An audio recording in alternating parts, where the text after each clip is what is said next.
nag-aaral po talaga ako sa public school.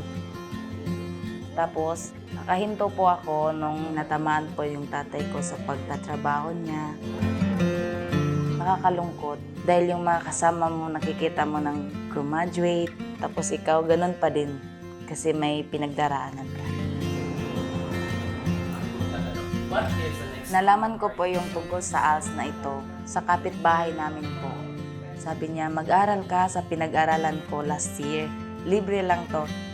Tapos yun, ang saya-saya ko, sumaya talaga ako.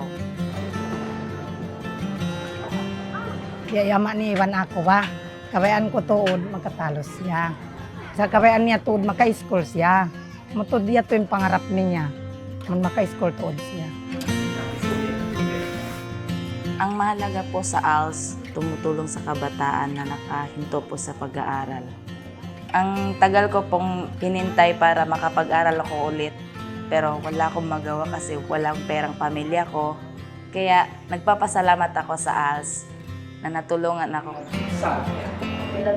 Ginagawa ko to para sa pamilya ko at sa kinabukasan ko.